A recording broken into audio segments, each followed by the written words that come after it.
오늘도 말씀 듣는 우리 모든 심령 가운데 하나님께서 베풀어 주시는 놀라운 은혜가 함께 하시기를 주님의 이름으로 축복합니다.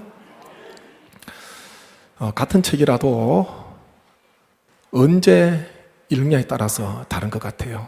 내용은 똑같은 책이지만 10세 때 읽는 것하고 20세 때 또 30이 넘어서 40이 되고 50, 60 아니면 인생을 오래 살고 난 뒤에 황혼에 깃들었을 때에 그 책을 보게 되면 또 다르게 다가오는 거예요. 왜냐하면 삶은 계속해서 쌓이니까 그렇습니다. 우리의 신앙도요 계속 성장을 하고 쌓이게 되고 확장이 되니까 같은 책이라도 예전에 읽었던 책 다시 꺼내서 읽으면 그때는 보지 못했던 것 다시 보게 되는 거예요. 요즘 틈틈이 존 버년이 쓴 철로 역정, 정확한 그 책 제목을 보면은 순례자의 행보, 순례자의 진행 정도로 보면 될 것 같습니다. 그 책을 이렇게 틈틈이 읽고 있는데 다가오는 게 또 새롭습니다. 때로는 진도가 잘 안 나갈 때도 있어요. 존 버년이 감옥에 12년 정도 수감이 되는데 그때 거기에서 적었던 자신의 자서전과 같은 책, 그 넘치는 은혜라는 책을 먼저 적습니다. 그리고 추록하고 난 뒤에 4년 만에 다시 수감이 돼요. 그때 적었던 게 철로 역정입니다. 그 감옥에서 얼마나 인생이 어려운 인생입니까? 어떻게 보면 이 자신의 인생 가운데 밑바닥을 만난 거예요. 1, 2년도 아니에요. 오랜 세월 동안 수감이 되어 있는데 근데 그 감옥 속에서 어두운 인생길 속에서 존 버년은요 하나님 앞에 더 깊이 나아가게 됐어요. 오히려 세상 밖에 있을 때보다 감옥 밖에 있을 때보다 더 친밀하신 하나님을 경험하게 됩니다. 성경을 읽게 되고 좋은 신앙의 서적들을 읽게 되면서 하나님을 묵상하게 되는 거예요. 그러면서 내 인생이 왜 이런가? 왜 나에게 이런 어려움과 이런 애매한 고통이 찾아왔는가? 누군가를 한탄하거나 원망하거나 불평하면서 그렇게 시간을 보내지 않았습니다.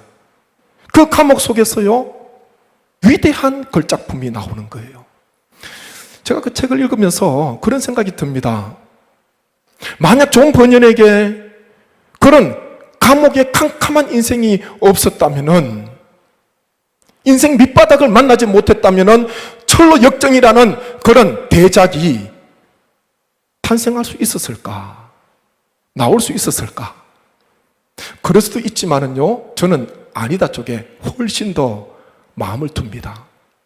왜냐하면요, 그 책은 멸망의 도시를 떠나서 무거운 짐을 지고 시온산, 천성, 천국을 향해서 나아가는 순례자 크리스천에 대한 이야기거든요. 결국은 자기 이야기예요. 멸망의 도시를 떠났습니다. 그런데요, 그 길이 순탄한 게 아니에요. 얼마나 많은 방해들이 있고 얼마나 많은 시련들이 있는지 모릅니다. 그런데요, 거기에 보면은 혼자가 아니라는 것입니다. 때로는 전도자가 와서 자기를 도와줘요. 때로는 도움이라는 사람이 나타나서 어려울 때에 절망적인 그 순간에 건져주고 붙들어주는, 혼자가 아니라는 것. 결국 하나님께서 도와주신다는 것이죠. 기회 되시면은 그 책을 한번 다 읽어보시면 좋겠어요. 요즘은 고전이고 베스트셀러지만 현대인을 위해서 얇게 나온 책도 있거든요. 그것도 어려우면은 만화라도 한번 보십시오. 만화라도 보시면 좋아요. 그것도 아니면은 애니메이션 5분짜리 10분짜리 줄여진 것도 있어요. 그것도 한번 기회가 되시면 보시면 좋겠습니다. 그 책을 읽게 되면서요 여러 가지 생각들을 하게 되는 것입니다. 인생이 밑바닥이 있었지만은 다시요 한 걸음 한 걸음 나아갑니다.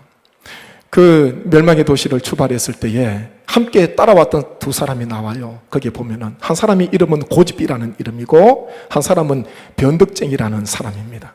두 사람이 이 그리스도인과 함께 순례자와 함께 길을 떠났는데 곧 돌아서게 됩니다. 이름도 그렇잖아요. 한 사람은 고집, 한 사람은 변덕쟁이에요.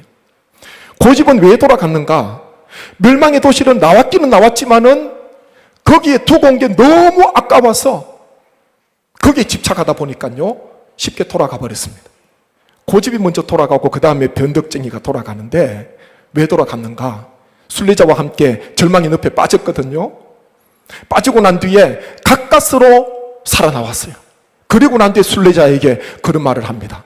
내가 당신과 더 가다가는 이런 험한 꼴 더 많이 볼 것 같으니까 나는 그냥 떠나왔던 그 지역으로, 그곳으로 나는 갈 거야. 그러면서 변덕쟁이도요 돌아가 버립니다. 멸망의 도시로 나왔지만은 세상의 것에 집착하고 있으면은, 그리고요 고난 가운데 절망하게 되고 변덕이 일어나게 되면은 쉽게 포기하고 옛날로 돌아가게 되는 것입니다. 우리의 삶은 어떤가? 우리 인생은 어떤가? 이 죄악의 도시를 떠나왔는데 혹 고집처럼 변덕쟁이처럼 머뭇거리거나 혹시나 옛날로 돌아가고 싶은 생각이 없는가? 한번 우리 자신을 들여다보셔야 됩니다. 오늘 읽은 말씀은 이 죄악의 땅, 애굽을 떠난 이스라엘 백성들, 약속의 땅인 젖과 꿀이 흐르는 가나안 땅으로 순례길을 올랐지 않습니까? 그런데 순례길을 떠나고 난 뒤에 처음으로 찾아왔던 어려운 고난에 대한 말씀입니다. 그게 오늘 읽은 말씀이에요. 사흘 동안 물을 찾았습니다. 홍해를 건너고 난 뒤에. 그렇지만 그 광야에서 물을 찾지 못했어요. 결국 마라라는 곳에 이르게 되었는데 그 물은 서서 마시지 못했다. 그렇게 성경은 기록을 합니다. 사흘 동안, 3일 동안 광야에서 물을 얻지 못했어요. 얼마나 목이 타들어갑니까? 얼마나 고통입니까?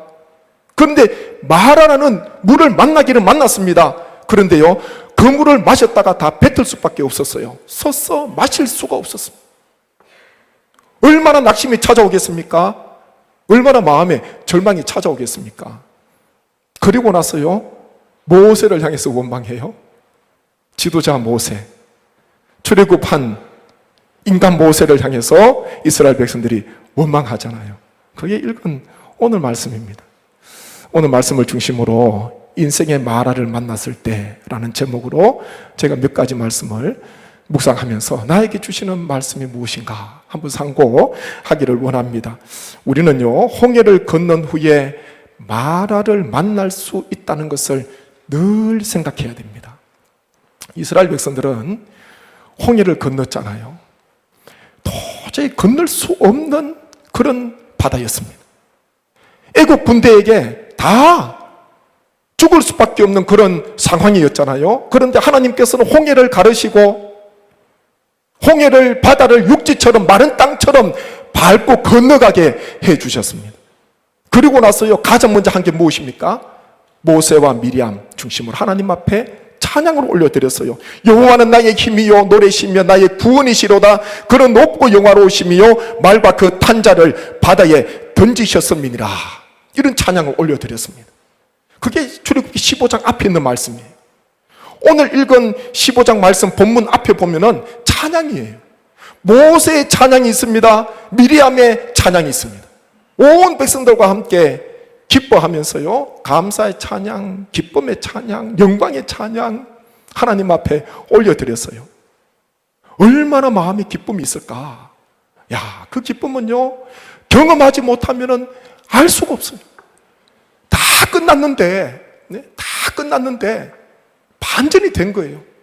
하나님께서 한 생명도 죽지 않도록 하나님께서 보호해 주시고 그 바로왕의 군대가 다 바다에 수장되는 그런 놀라운 역사를 보게 됐지 않습니까? 그러면서 죽었다가 살아난 심령이에요. 묶였다가 풀려난 그런 심령입니다. 그런 마음으로 하나님 앞에 찬양을 올려드리게 되는데, 그 다음에 그들을 기다리고 있었던 것은 광야였습니다. 모세가 그들을 인도하였는데 엄밀히 말하면 하나님께서 그들을 인도하십니다. 아마 조금 전에 찬양을 부를 때만 해도 이스라엘 백성들은 아마 우리 앞에는 이제는 홍해를 건넜기 때문에 가나안 땅 가는 길은 문제 없을 거야. 아무런 어려움이 없을 거야. 탄탄대로 평탄한 길, 그냥 콧노래 부르면서 즐겁게 가면 될 거야. 그렇게 생각했을 수도 있습니다. 그런데 아무도 생각하지 못한 어려움을 만나게 됩니다. 광야에 들어갔는데 3일 동안 물을 찾지 못하고 마라의 쓴 물을 만나게 되는 이런 일이 이스라엘 백성들에게 일어나게 된 것입니다. 홍해를 건넜지만요, 마라를 만날 수 있다는 것 우리는 늘 생각하셔야 돼요. 그렇지 않으면 순례자 따라왔던 변덕쟁이처럼 언제든지 돌아갈 수 있습니다. 언제든지 방향을, 하나님을 등지고 세상으로 갈 수가 있는 것입니다. 바울은 이 홍해 건넌 사건을 바다와 이 구름 아래에서 세례받은 것이다, 세례로 해석을 하지 않습니까? 한번 말씀 보시죠. 고린도전서 10장 1절 2절 말씀 보십시오.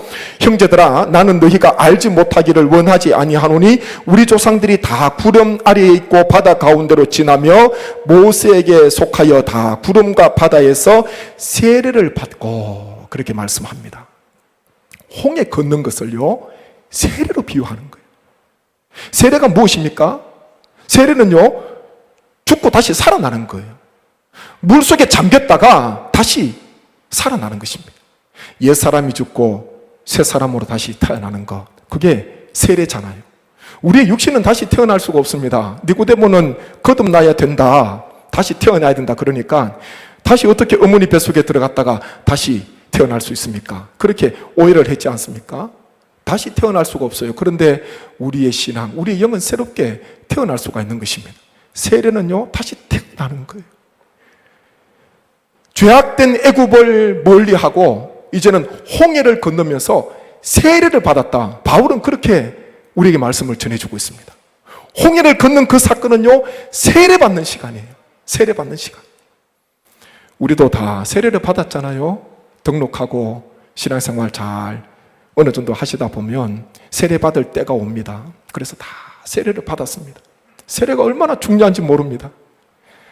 세례받은 우리도요, 오늘 이 말씀을 보게 되면은 홍해를 건넜던 이스라엘 백성들, 가나안 땅까지 가기까지 얼마나 많은 고난과 얼마나 많은 시련들이 있었습니까?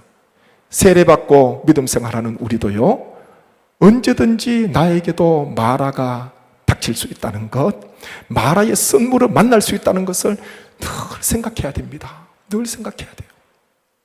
수많은 사람들 다 마라 만났던 사람들이에요. 성경에 수많은 사람들 보십시오.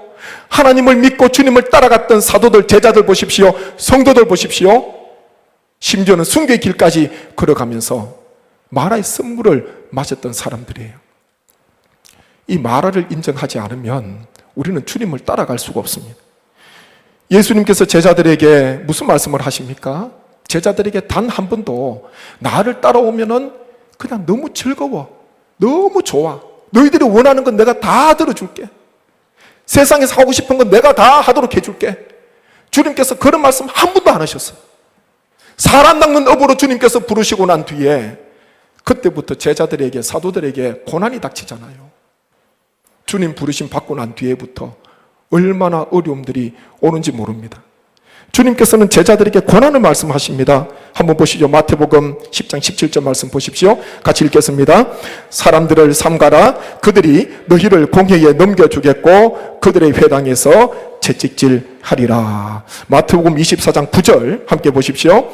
그때에 사람들이 너희를 환란에 넘겨주겠으며 너희를 죽이리니 너희가 내 이름 때문에 모든 민족에게 미움을 받으리라. 아멘. 이렇게 말씀하십니다. 이 외에도요, 구구절절 열거할 수 없을 정도로 주님께서는 고난을 말씀하세요. 네, 고난을 말씀하세요. 어려움을 말씀하고 있습니다. 주님 때문에 어려움 당하는 거예요. 주님 때문에 때로는 눈물을 흘리는 거예요. 주님 따라가는 길이 때로는 얼마나 시련의 길인지 모릅니다. 주님께서 불러주실 때에, 홍해를 건널 때는 기쁨이 충만하고 감사가 충만했는데 얼마 되지 못해서 찬양도 채 끝나지 않아서 그들에게 원망이 찾아와요. 광야에서 물을 얻지 못하는 큰 어려움을 겪게 되는 것입니다. 언제나 꼭 기억하십시오. 홍해를 건너고 세례를 받은 우리도 언제든지 마라가 나에게 다가올 수 있다는 것, 나도 언제든지 광야에서 마라를 만날 수 있다는 것을 언제나 기억하시고 하나님 안에서 믿음으로 끝까지 전진하시는 오늘 이부 예배 나오신 우리 모든 성도님 되시기를 주님의 이름으로 축복합니다. 또 한 가지는요, 인생의 마라를 만나게 되면 우리는요, 원망 대신 기도를 해야 됩니다. 같이 한번 하시겠습니다.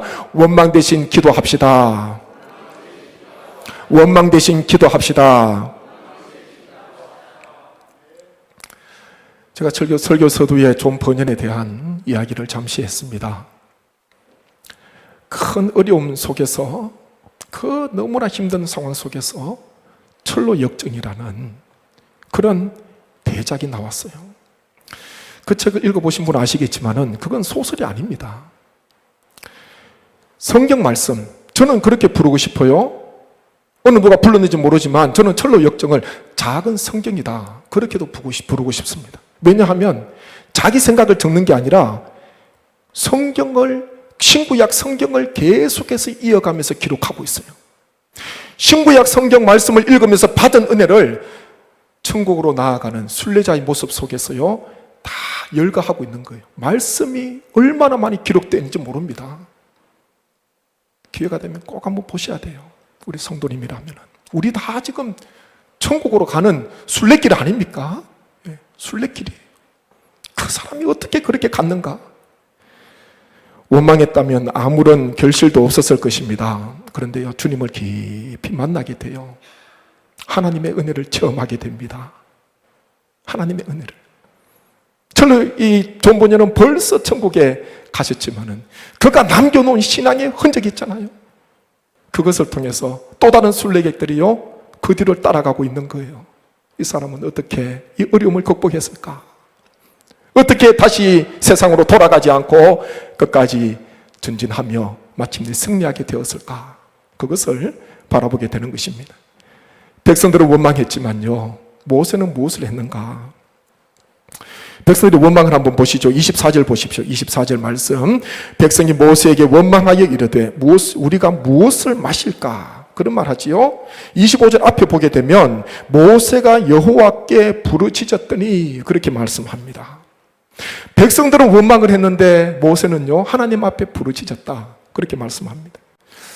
이 모세의 인생을 보게 되면 특별히 80세부터 하나님 부르시는 120세까지 40년의 삶, 얼마나 귀하게 쓰임 받았는지 모릅니다.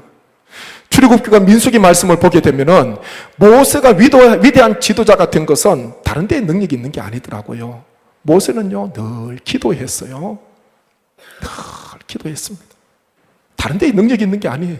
늘 하나님 앞에 엎드리고 하나님 앞에 부르짖고 하나님 앞에 지혜를 구하고 하나님께서 담대한 마음을 주시도록 그때마다 백성들이 원망할 때마다 어려움이 있을 때마다 하나님 앞에 나아갔어요. 하나님 앞에 부르짖는 것 외에 다른 방법이 없었습니다. 모세도 우리와 같은 사람이에요. 그런데요, 기도하는 것, 그때마다 기도하는 모세, 그 기도가 모세를요, 위대한 지도자로 세워주셨습니다. 고난을 만났을 때에 성도가 택할 수 있는 최고의 선택은요, 기도인 줄로 믿습니다. 마라를 만났을 때에, 내가 전혀 생각지 못한 일이 일어났을 때에 우리가 다시 일어설 수 있는 비결은요, 다른 게 아니라 하나님 앞에 나아가서 엎드리고 하나님 앞에 부르짖고 기도하는 그 시간이 될 줄로 믿습니다. 지금 교회마다 목회자마다 많이 강조하는 건 다시 기도를 회복해야 된다는 거예요. 다른 그 어떤 것보다도 무너진 기도를 회복해야 되는 거예요. 우리 교회가 어떻게 부흥했습니까? 무슨 힘으로 성장했습니까? 기도잖아요. 다시 기도해야 된다. 다시 하나님 앞에 엎드려야 된다. 주일날 많이 모이는 교회, 성도들, 그 교회의 형편을 보게 되면은 새벽기도 나가보면 돼요. 수요예배 나가보면 돼요. 주일날 수많은 사람 모인다고 자랑하기 이전에 새벽기도에 얼마나 많은 분들이 오셔서 하나님 앞에 기도하는가. 제가 늘 강조드리지 않습니까? 새벽기도에 교회 못 오시면은 계신 곳에서 기도해야 돼요. 근데 그게 어렵습니다. 진짜 어려워요. 새벽 시간을 놓치고 나면은 하나님 앞에 기도할 수 있는 장소도 없고 힘도 없고요. 저녁에는 피곤해서 할 수가 없어요. 집에 계시더라도 새벽에 꼭 30분 일찍 일어나셔서 하나님 앞에 엎드리고 하나님 앞에 부르짖고 한나처럼 기도로 가정을 세우시는, 기도로 인생을 세우시는 우리 모든 성도님 되시기를 축복합니다. 헤롯이 요한의 형제 야고보를 칼로 죽였지요. 그때의 이스라엘 백성들이, 유대인들이 보면서 얼마나 좋아했는지 모릅니다. 그것을 보면서 더 좋은, 더 큰 인기를 얻기 위해서 이번에는 수제자 베드로를 옥에 가두었잖아요. 얼마 전에 야고보가 죽었습니다. 순교했습니다. 그러면 베드로도 죽을 수 있는 거예요. 얼마나 큰 시련입니까? 그때 교회가 무엇을 했나? 사도행전 12장 5절 말씀 보십시오. 같이 한번 읽겠습니다. 이에 베드로는 옥에 갇혔고 교회는 그를 위하여 간절히 하나님께 기도하더라. 한 번 더요. 이에 베드로는 옥에 갇혔고 교회는 그를 위하여 간절히 하나님께 기도하더라. 아멘. 교회가 무엇을 택했나? 보니까요, 베드로는 옥에 갇혔어요. 교회는 함께 모였어요. 성도들은 간절한 마음으로 기도했다. 그렇게 말씀하고 있습니다. 가장 큰 능력을 붙든 거예요. 기도의 힘을 알고 있는 거예요. 오순절 하나님 앞에 기도함으로, 10일 동안 기도함으로 성령의 충만한 은혜를 받았던 이 백성들, 기도의 힘을 알고 있는 거예요. 그리고 기도대로 하나님께서 응답해 주시지 않습니까? 집사님 한 분이 진단을 받으시고 지금 항암 치료 중에 계시는데, 제가 가서 신방을 했습니다. 신방을 하는데 들어가자마자 저에게 하신 이야기가 있어요. 그 집사님이, 목사님, 가니까 자리에서 일어나시더라고요. 제가 연락도 미리 안 드리고 갔어요. 그냥 집에 계실 거니까. 자리에서 일어나시는데 약 때문에 얼굴도 많이 부으셨고 손도 많이 부으셨어요. 저한테 처음으로 하신 이야기가 그거예요. 목사님, 빨래를 하기는 했는데, 이불 빨래를 했대요. 이불 빨래를 하기는 했는데 내년에 덮을 수 있을지 없을지 모르겠대요. 저보고. 제가 그 말을 듣는데, 그 말씀을 듣는데 참 마음이 아프더라고요. 네. 목사님, 이불을 빨기는 빨았는데 내년에 이 이불을 꺼내가지고 덮을 수 있을지 없을지 모르겠다 그래요. 얼마나 큰 어려움이 있겠습니까? 지금 항암치료 중에 계시는데, 그리고 자리에 앉았어요. 자리에 앉았습니다. 밤에 잠도 못 주무시고 식사도 억지로 하시고. 신앙생활 하지 그렇게 오래된 분이 아닙니다. 세례 받은 지가 오래된 분이 아니에요. 제가 성육교에 와서 그 다음에 세례를 받으셨기 때문에. 두 네 분이 앉으셨습니다. 그럼에도 불구하고 저한테 두 가지 감사를 이야기하셨어요. 두 가지 감사. 제가 묻지도 않았습니다. 그 어려움 속에 집사님 어떤 감사가 있겠습니까? 묻기가 쉽지 않잖아요. 그 중에 하나가 뭐냐 하면, 결혼한 지 50년 정도 사셨는데 저한테 그 이야기를 하시더라고요. 보통 부부는 주말 부부나 맞벌이 하게 되면 자주 못 만나잖아요. 근데 우리 부부는 결혼하고 나서 지금까지 50년 동안 그냥 한 몸처럼 다 붙어 있었다는 거예요. 그러면서 하시는 이야기가, 맞벌이나 주말 부부에 비하면 우리는 결혼 후 50년을 산 게 아니라 100년을 살았다는 거예요. 목사님, 우리는 100년을 살았습니다. 그 이야기를 하시더라고요. 그 감사 아닙니까? 예? 감사 아닙니까? 아내와 남편이 얼마나 서로 사랑하시는지 거기에서 알 수 있는 거예요. 두 번째 감사, 예수님 믿고 죄사함 받고 하나님의 자녀가 되고 구원 얻은 거, 그게 얼마나 감사한지. 몸에 병이 찾아오고 내년에 이 이불을 덮을 수 있을지 없을지 확신이 없어요. 자신감이 없어.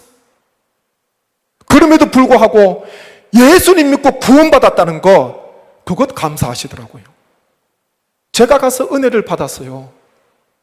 이런 어려움 속에서도, 이런 절망적인 상황 속에서도 인생의 마라를 만났는데 그럼에도 불구하고 감사를 하나님 앞에 드리고 있는 거예요.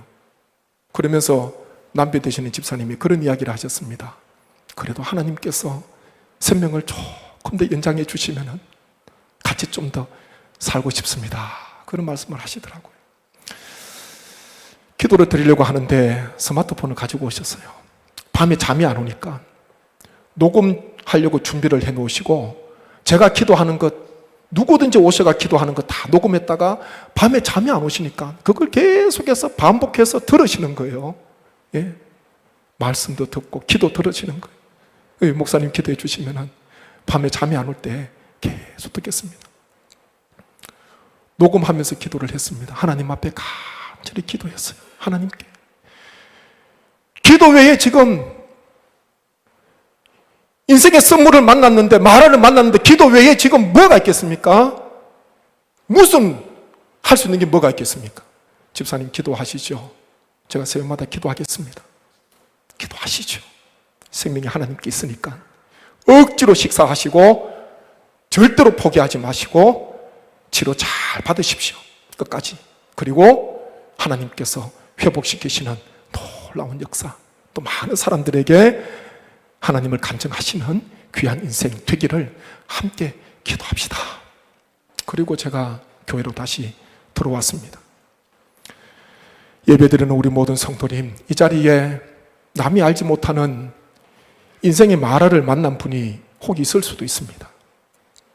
그렇지만요, 이 인생 내가 무슨 죄가 있어서 뭔가 부족해서 온 것이 아니라 홍해를 건넜던 이스라엘 백성들도, 찬양했던 이스라엘 백성들도 누구든지 간에 인생의 마라는 찾아올 수 있다는 것 기억하시고 원망하거나 절망할 것이 아니라 그 자리에 엎드려서 하나님 앞에 간절히 부르짖고, 하나님 아니면은 이 마라에서, 이 선물에서 헤어나올 수 없다는 것을 기억하셔서 하나님 앞에 부르짖음으로 말미암아 하나님께서 베풀어 주시는 놀라운 기적, 놀라운 은혜가 우리 모든 삶 가운데, 남은 여생 가운데, 자자손손 가운데 함께 하시기를 주님의 이름으로 축복합니다. 한번 제가 합심해서 기도하기를 원합니다. 아버지 하나님, 인생의 마라를 만났습니까? 인생의 마라의 선물을 마셨습니까? 아버지 하나님, 그럼에도 불구하고 절망하지 않게 도와주시고 낙심하지 않게 도와주시고 마라를 만났을 때에 원망이나 불평이 아니라 하나님 앞에 기도하게 하시고 하나님 앞에 엎드리게 도와주시고, 고난을 만났을 때 성도가 할 수 있는 최선의 선택은 기도임을 하나님 기억하고 하나님 앞에 엎드리기를 원합니다. 아버지여, 저희를 건져주시고 다시 하나님께서 인도하여 주셔서 저 천성 다다르는 그날까지 순례의 길을 다 달려갈 수 있도록 믿음 잃지 않도록 아버지 역사하여 주옵소서. 합심하여 기도하겠습니다. 아버지 하나님, 은혜를 감사드립니다. 주여, 이 시간 하나님 앞에 올라 예배드리며 말씀 들을 수 있도록 은혜 주셔서 감사합니다. 하나님, 혹 이 자리에 또 하나님 영상으로 예배드리는 우리 성도들 가운데 혹 인생의 마라를 만난 분이 있습니까? 전혀 생각하지 못한 어려움과 고통 속에 처해 있는 분이 있습니까? 아버지여, 불쌍히 여겨주시고 긍휼히 여겨주시옵소서. 아버지 하나님이여, 내년에 이불을 덮을 수 있을지 없을지 하나님 알 수 없는 그런 초조함 속에 거하고 있지만, 그럼에도 불구하고 하나님께서 생명을 붙잡아 주시고 기도에 응답해 주셔서 놀라운 하나님의 은총이 임하게 하여 주옵소서. 원망과 불평이 아니라 하나님 앞에 기도로 나아가기를 원합니다. 하나님의 기도를 붙들기를 원합니다. 하나님 앞에 부르짖게 하여 주옵소서. 모세처럼 부르짖는 귀한 인생 되게 주님 역사하여 주셔서 하나님이여, 마라를 극복하기를 원합니다. 하나님이여, 다시 한 번 더 세워주시는, 건져주시는 놀라운 하나님의 은혜를 배우게 하여 주시옵소서. 역사하여 주옵소서. 이 모든 간구를 예수님의 이름으로 기도하옵나이다. 아멘.